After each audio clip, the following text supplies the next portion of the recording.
You ask Tiger to calculate. This deals with linear inequalities with one unknown.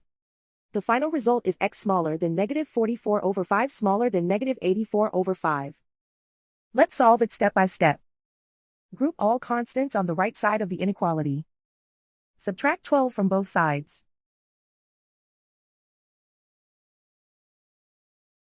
Simplify the arithmetic.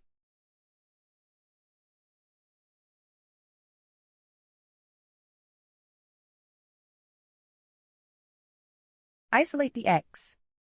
Divide both sides by 5.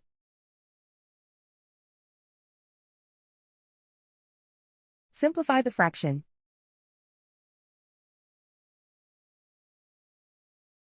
Plot the solution on a coordinate grid.